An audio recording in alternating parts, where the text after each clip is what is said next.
Sometimes, we wait too long to begin. We tell ourselves, when I'm ready, I'll start. But readiness never really comes, does it? There's always something missing, a little more time, a little more confidence, a little more courage. We think we need to have everything figured out before we take the first step. But the truth is, no one ever starts perfectly. Think about it. The greatest journeys didn't begin with certainty. They began with hesitation, with fear, with trembling hands holding small dreams. The painter didn't start with a masterpiece. The speaker didn't start with perfect words. The runner didn't start with a medal. They all started somewhere, usually, right where they were. Maybe you've been waiting too. Maybe there's something in your heart whispering, not yet. Maybe you've told yourself, I'm not good enough. You compare yourself to others, scroll through their lives, and feel smaller every time. You say, when I have more time. When I feel confident. When things get easier. But days turn into weeks, weeks into months, and you realize, you've been standing still. Life isn't waiting for you to be ready. It's moving, quietly, constantly, like a river that never stops flowing. You can either stand at the edge, watching others cross, or you can step in, even if you don't know what's on the other side. Because sometimes, the first step is not about confidence. It's about faith. Faith that if you move, you'll learn. If you try, you'll grow. And if you fall, you'll rise again. Maybe that's what today is, not the day everything changes, but the day you decide to begin. Not because you're ready, but because you're tired of waiting. This is the story of someone who felt the same way. Someone who didn't have all the answers, who didn't know where to begin, but still, took that first quiet step. Her name was Nara, and this is how her story began. Nara woke up before the sun that morning. The sky was still painted in gray, the streets outside silent except for the soft hum of the wind brushing past the window. She sat at the edge of her bed, her feet touching the cold floor, and for a long time she didn't move. There was something heavy in her chest, not sadness exactly, but something quiet and deep, like an invisible weight she had carried for too long. Her phone buzzed beside her. Another message. Another day starting. Another reminder that life kept moving, whether she was ready or not. She looked at her reflection in the small mirror on her desk. Her eyes looked tired, but behind them was something else, a question, a whisper that she couldn't ignore anymore. What if I started today? For weeks, maybe months, she had been thinking about changing something, her routine, her habits, maybe even her life. But every time she tried, the same thought came, I'm not ready yet. She would look at people who seemed confident, people who spoke fluently, who worked with passion, who looked like they had it all together, and she would tell herself, maybe one day I'll be like them. But that, one day, never came. It was always tomorrow. Always later. Always after. That morning, though, something felt different. It wasn't courage, not really. It was something softer, like a small voice saying, just try. She walked to the window and opened it. The air was cool, carrying the scent of rain and earth. A few early birds flew past, their wings cutting through the stillness. The city was still waking up. She whispered to herself, maybe today doesn't have to be perfect. Maybe it just has to be real. She sat down at her little wooden desk, the one where she had written so many unfinished plans. There were notebooks filled with half-written goals, dreams written in beautiful handwriting but never acted upon. She flipped one open. On the first page were the words, "Start where you are." She smiled faintly. She didn't even remember writing it. Maybe it had been on a day when she felt brave, or hopeful, or desperate to believe that change was possible. But now, looking at those words, something inside her shifted. Maybe she didn't need to wait for confidence. Maybe she didn't need to wait for permission. Maybe all she needed was this moment, quiet, imperfect, but hers. She picked up her pen, hesitated, then began to write. The words were slow, uneven, unsure. But they were hers. Today, she wrote, I will take one small step. I don't know where it will lead, but I'll start here. As the ink dried on the paper, she felt something she hadn't felt in a long time, peace. It wasn't loud or dramatic. It was quiet and steady, like the first breath after a long silence. Outside, the sky began to glow. The first light of morning touched the edges of her room, painting everything in soft gold. She looked out the window again, the city now alive with motion, people walking, cars moving, life happening. And for the first time, she didn't feel left behind. She felt part of it. She didn't have all the answers. She didn't know where this would go. But as she closed her notebook and whispered, I've started, the world seemed to whisper back, welcome. The next morning, Nara woke up a little earlier than usual. The sunlight was faint, slipping through the curtains like a shy visitor. She stretched her arms and smiled, a small smile, the kind that comes when you feel something new quietly growing inside you. Yesterday she had written her first words in a long time, just a few sentences, simple and unpolished. But they had changed something. They were proof that she could move, even if only 1 inch at a time. She sat at her desk again, the same notebook open before her, her pen waiting. But today, instead of writing, she paused. She looked outside. People were walking to work. Some looked tired, some in a rush, others lost in thought. She realized that everyone, in their own way, was trying. Some were chasing big dreams, others were just trying to survive the day. But all of them were moving forward. Maybe that's what life really is, she whispered.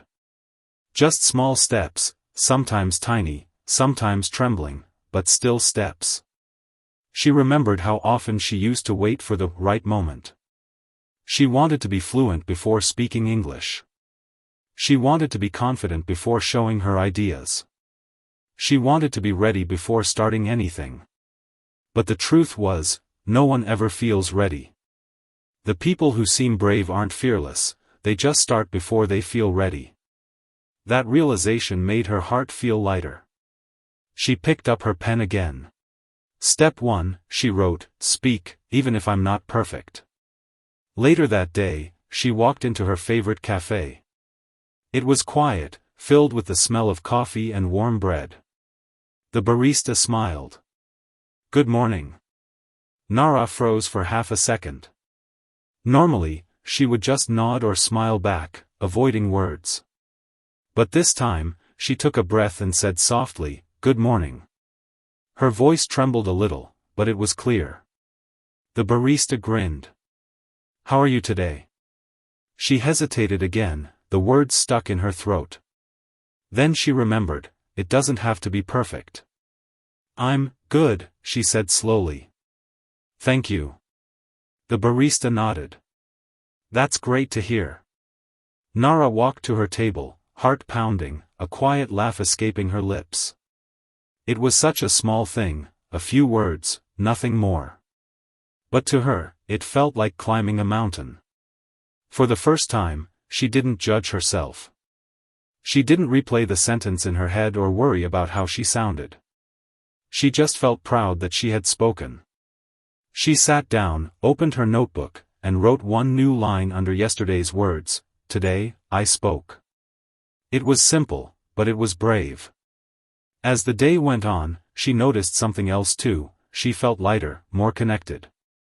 It wasn't that her English was perfect, or that her fear had disappeared. But every time she made one small move, that invisible wall between her and the world started to crack. And in those little cracks, light began to pour through. That night, before sleeping, she looked at the stars outside her window and whispered to herself, every day, just one small step. It wasn't a grand promise, but it was real. And that's how change begins, not in one big moment, but in quiet, steady steps that no one else may notice, but that slowly, beautifully, change everything. Days passed, and Nara began to feel a quiet rhythm forming in her life. Each morning, she would sit by the window with her cup of tea, open her notebook, and write a few lines, sometimes in English, sometimes in her own language. She didn't force the words, she simply let them come. At first, her sentences were simple, uncertain. But little by little, they started to grow, longer, more expressive, more honest. One morning, as she wrote, she caught herself smiling. She realized she wasn't writing to impress anyone anymore. She was writing to understand herself. Learning English had always felt like a heavy task before, something she had to get right. But now, it began to feel like something she could feel through. She wasn't chasing perfection anymore, she was chasing connection. She thought back to a time when she used to stay silent in conversations, afraid to make mistakes. If I speak wrong, people will laugh, she used to think. But something had shifted. She began to notice that people didn't laugh, they listened. They waited. They understood her effort, even if her grammar wasn't perfect. The fear that had once built walls around her words began to fade, replaced by curiosity. One afternoon, she met an old friend at the park. The friend, May, had always been confident, fluent, expressive, comfortable in every crowd. As they sat under a tree, Nara confessed, "Sometimes, I feel like I've wasted so much time being scared." May looked at her kindly and said, "You didn't waste it. You were growing roots. You just couldn't see them." That sentence sank deep into Nara's heart. Growing roots, yes, that's what it was. She had been preparing quietly, waiting for the right season to bloom. Later that night, as she listened to her favorite English podcast, she heard a quote that made her pause. It said, "Don't compare your chapter 1 to someone else's chapter 20. She laughed softly, because that was exactly what she used to do. She always compared her journey to others, their fluency, their confidence, their success. But not anymore. She was learning to value her own pace, her own progress. Slowly, she began to talk to herself differently. Instead of saying, "I can't do this," she started to say, "I'm learning how." Instead of thinking, "I'm behind," she told herself, "I'm moving." And every time she said those words, something inside her softened, the pressure, the fear, the old doubts. They didn't disappear completely, but they lost their power. One evening, as she walked home, the sky turning golden, she whispered to herself, "My voice matters." It wasn't just about English anymore. It was about finding the courage to speak, in any language, in any space, in any moment. She looked up at the fading sun and smiled. "Maybe the voice I was looking for," she said quietly, "was inside me all along."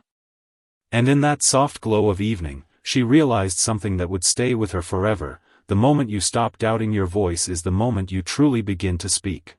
The morning light crept softly through the curtains, brushing against Nara's face as she opened her eyes. There was something peaceful about that day, not because it was special, but because it was ordinary. She didn't have any big plans, no deadlines, no pressure to perform. Just a quiet morning, a notebook, and the sound of the world waking up. She sat by her window, sipping her tea, and thought about how far she had come without even realizing it. The fear that once made her hesitate was no longer as loud as it used to be. It was still there, a faint whisper, but now it was drowned out by something stronger, something calmer. Confidence doesn't arrive all at once, she thought. It comes in pieces, like sunlight slowly warming a cold room. That morning, she opened her English app and began to read a short story aloud. Her voice trembled a little at first, but she kept going. The story wasn't long, but every word felt like a small victory.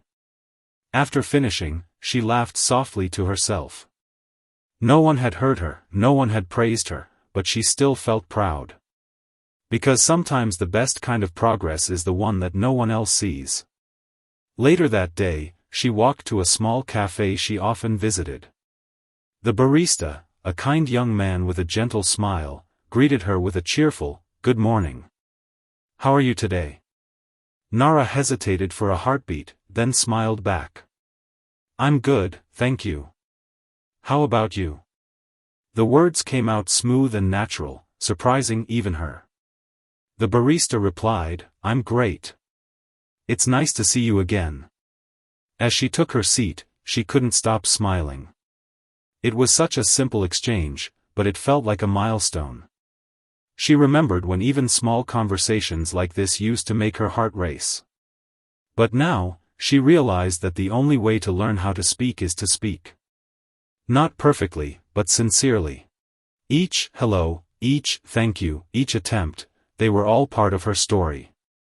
On her way home, she passed a small group of children playing by the road. They were laughing loudly, chasing each other without a care in the world.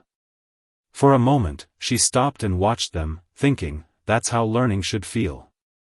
Playful. Free. Without fear of falling.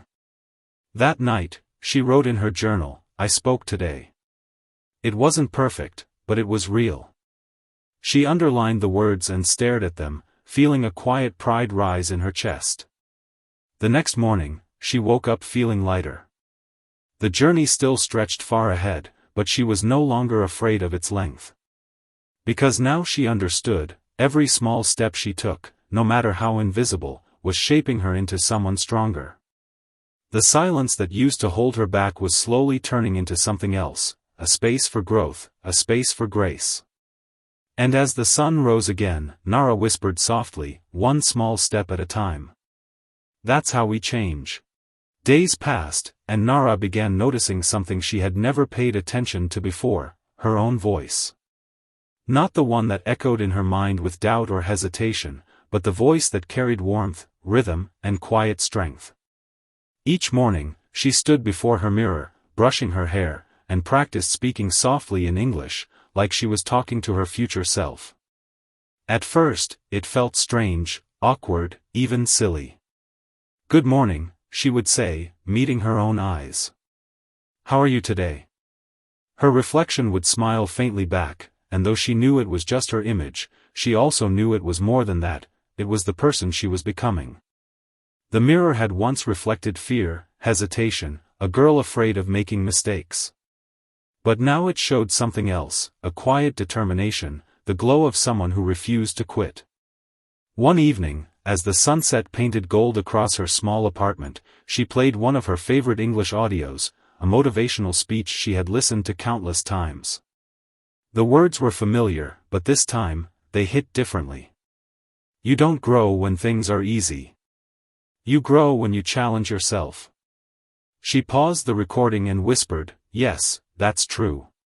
She looked around at the simple things she had, her books, her notes, her sticky reminders on the wall, and felt an unexpected surge of gratitude.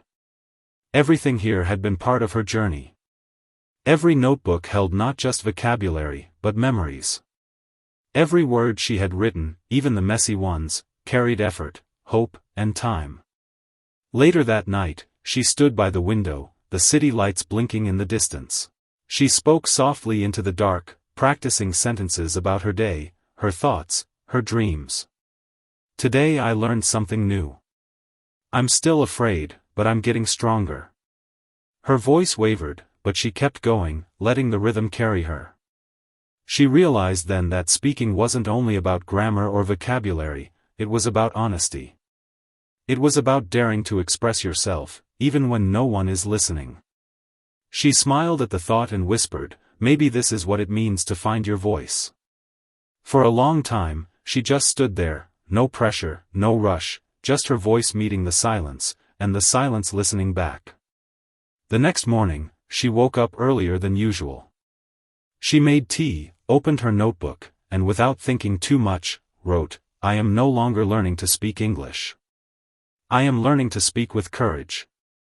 The words came naturally, like a confession to herself. She didn't need anyone to tell her she was improving. She could feel it, in her tone, in her eyes, in the way her fear had softened into calm. As she left for work, she caught a glimpse of herself in the mirror one last time. Have a good day, she said softly in English. This time, her reflection didn't just smile, it spoke back through her confidence, through her calm. And that was the moment Nara realized something beautiful. She wasn't trying to become someone else anymore.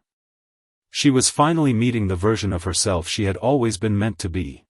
That morning, the rain was falling softly, the kind that makes the whole world slow down.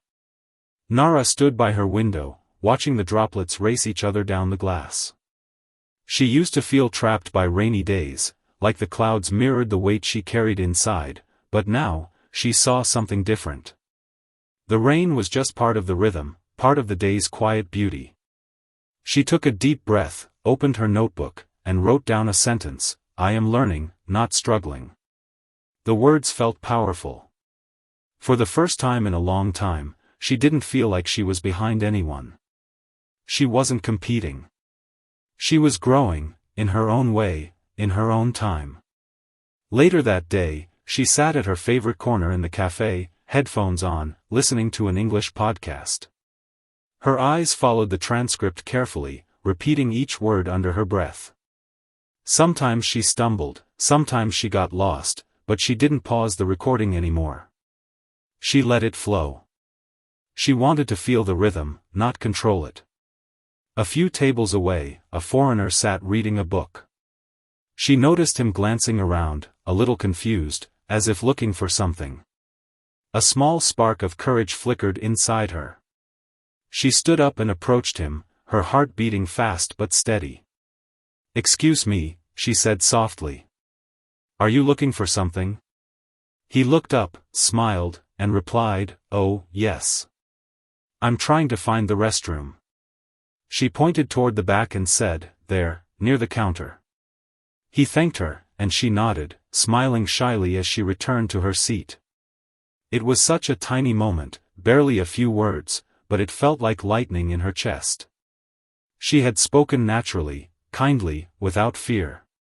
For the rest of the day, she couldn't stop replaying that moment in her head, not because it was perfect, but because it was real.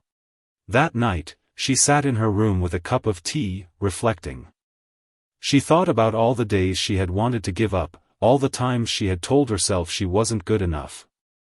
But now she could see something she hadn't before: every mistake, every slow word, every pause had brought her here. They weren't signs of failure, they were proof of progress. She whispered to herself, maybe the point isn't to be fluent. Maybe the point is to be brave. The clock ticked softly, and she closed her eyes, letting the sound of the rain fill the silence. In that quiet space, something shifted. The fear that used to hold her back was no longer as loud. It was still there, but it no longer controlled her. It had turned into a companion, a reminder that she was alive, learning, and growing. The next day, the sky was clear again. The air smelled new. As she walked outside, she looked up at the sunlight and smiled. She didn't need a reason. She didn't need a plan. She just needed to keep moving forward, one word, one conversation, one act of courage at a time. And for the first time, she truly believed it, she was no longer just learning English. She was learning herself. The morning felt ordinary, almost too ordinary, and that was exactly why Nara didn't expect anything unusual to happen. She walked to work with her earbuds in, listening to a soft English podcast about daily habits, the speaker's calm voice blending with the distant noise of motorcycles and footsteps on the pavement. She wasn't really paying attention, not fully, not the way she usually did, but the rhythm of the language wrapped around her like a quiet blanket. When she arrived at the small office, she greeted everyone the same way she always did, a gentle smile, a polite bow of the head. But today, something felt different in the air, a kind of stillness, a subtle tension she couldn't explain. She sat at her desk, opened her computer, and sipped her tea, unaware that life was about to put her learning to the test in a way she never could have prepared for. Around mid-morning, the office door opened, and a foreign client walked in, tall, cheerful, holding a folder and smiling at everyone like old friends. The moment Nara saw him, her heart skipped. She felt that same familiar panic tighten in her chest, the old fear she thought she had left behind. The manager looked around and said, "Who can help him?" "Anyone?" Silence. A heavy, uncomfortable silence. Her co-workers looked away, busying themselves with papers or screens. And then, something she didn't expect, the manager's eyes landed on her. "Nara, can you?"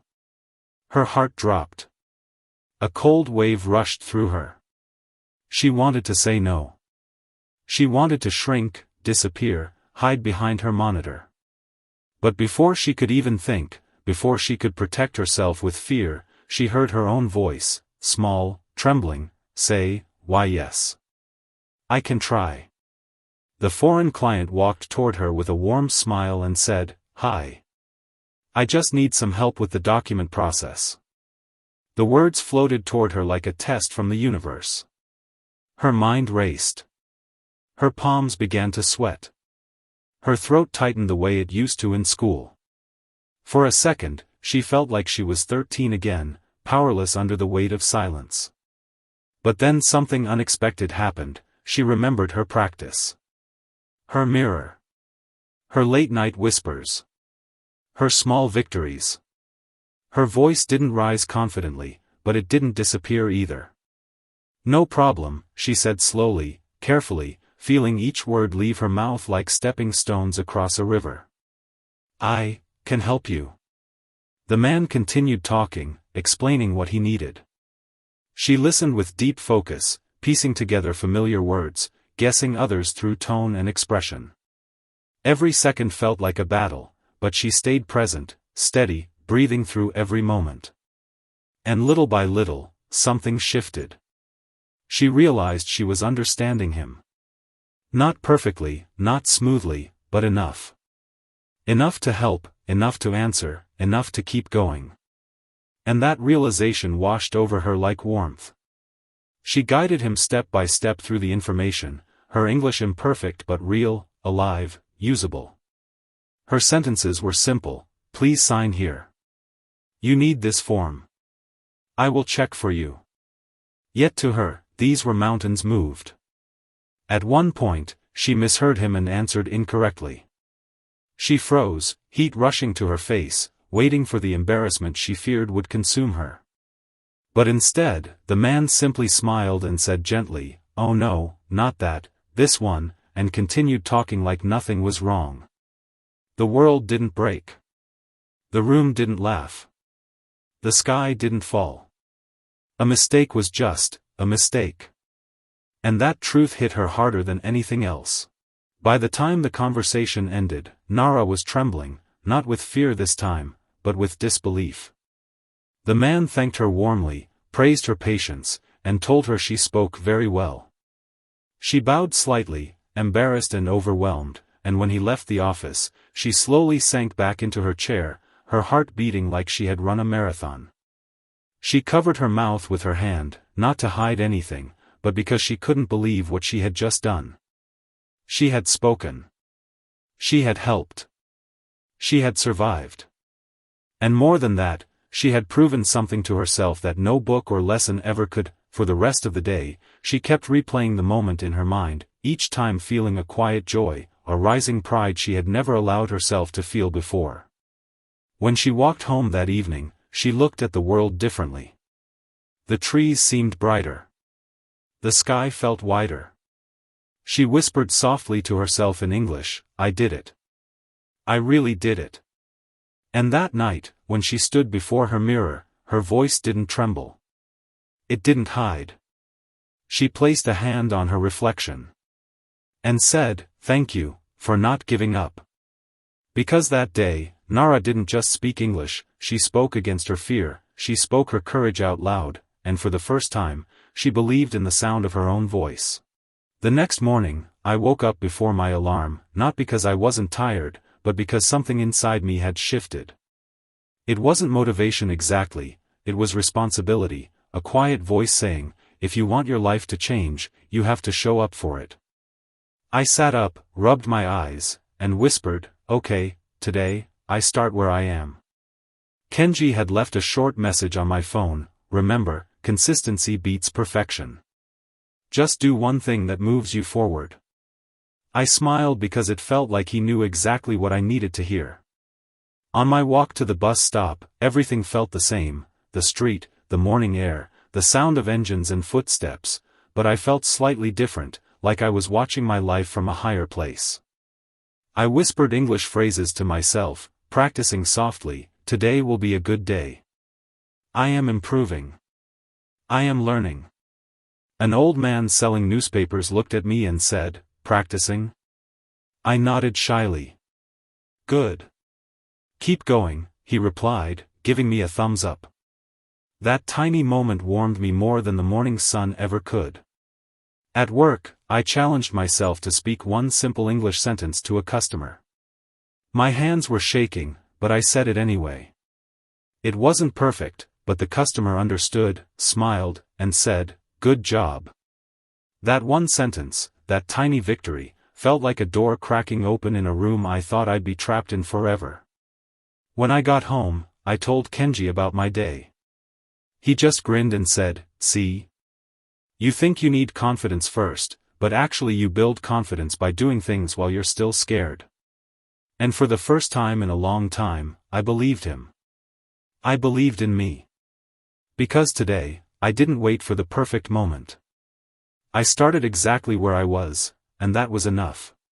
The day after that small victory, something strange happened. I began noticing opportunities that had always been there but somehow invisible to me before. Maybe they were hidden behind my fear, or maybe I was finally lifting my head high enough to see them. On the bus ride to work, I listened to an English podcast, not understanding everything, but catching enough words to feel proud. "Progress," I whispered to myself. A woman sitting next to me glanced over and smiled softly as if she understood exactly what I was trying to do. That simple smile felt like encouragement from the universe. At work, my manager called me over. My heart jumped. Usually that meant I did something wrong. But he looked at me kindly and said, "Lena, I've noticed you've been practicing English. I want you to help with a few foreign customers today. Only if you're comfortable." The old me would have panicked, my mind rushing to find excuses to escape. But the new version of me, the one who was trying, the one who refused to stay stuck, took a breath and said, "I'll try." And that, "I'll try," became the start of something bigger than I expected. I spoke slowly to customers, choosing simple words, smiling when I didn't know what to say. Some repeated their sentences for me, some encouraged me, and one woman even told me, "Your English will get better fast. I can hear your effort." I felt something grow inside me, like a tiny seed finally getting sunlight.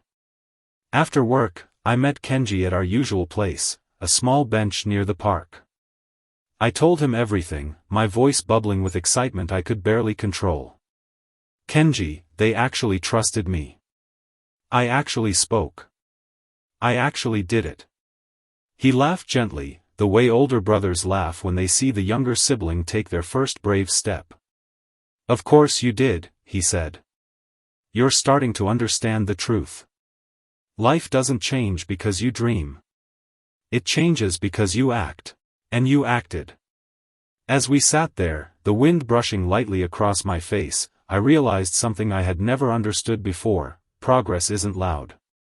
It isn't fireworks or applause. It's quiet. It's choosing to try when it's easier to stay the same. It's whispering sentences to yourself on the bus. It's one brave interaction at work.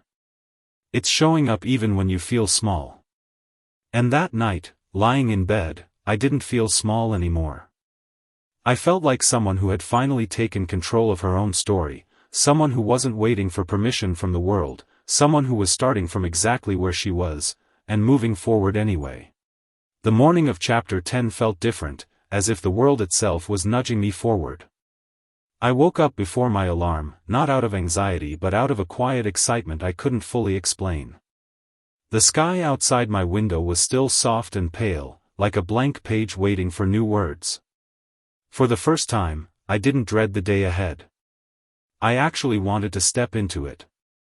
While brushing my teeth, I practiced a few English sentences out loud, smiling at how natural it felt. "I'm improving, little by little," I whispered to the mirror. And the reflection that looked back at me didn't seem scared anymore. She looked ready.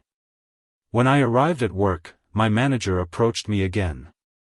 My heart beat fast, but this time it wasn't fear, it was anticipation. "Lena," he said, "we have a small event today. Foreign guests. I want you to help with introductions." The old me would have melted into panic, but the new me, the one who had been building herself step by step, felt something steady in her chest. "I'll do my best," I said. And I meant it. During the event, I introduced myself confidently, even if my voice shook a little. I welcomed guests, guided them, answered simple questions. Every sentence felt like lifting a small weight, making me stronger each time. One guest, an older man with gentle eyes, said, "Your English is good. You should keep going." I thanked him, and for a moment I had to look away because the compliment hit deeper than anyone realized. It wasn't just about English. It was about proving to myself that I was capable of growth. After the event ended, Kenji met me outside the building. I almost ran to him, unable to hold my excitement. "Kenji. I did more than I ever thought I could. I spoke to everyone. I actually enjoyed it." He nodded proudly, hands in his pockets, looking at me the way a mentor looks at a student who finally understands the lesson. "Lena, do you know what changed?" he asked. I blinked. "What?" He smiled. "You stopped waiting for confidence. You chose action instead. And action creates confidence." Those words hit me harder than anything else in this journey. Because he was right. I used to think confidence was something you had to wait for, something you earned once you were good enough. But now I understood that you become good enough because you act, even while shaking. That night, I took a long walk alone. The streets were quiet, the air cool against my skin. I thought about the girl I used to be, the one who was scared to speak, scared to try, scared to believe in herself. I whispered into the night, "Thank you for getting me this far." And then I whispered to the future version of me, "I'm coming for you." At home, I opened my notebook, the one I had kept hidden for so long. I wrote a single sentence, one that felt like the truth of my entire journey: I am starting from where I am, and that is enough. And as I closed the notebook, I felt something settle inside me, not fear, not doubt, but a quiet, growing strength. The kind that doesn't fade. The kind that stays. And in that moment, I realized the journey didn't end here. This was only the beginning.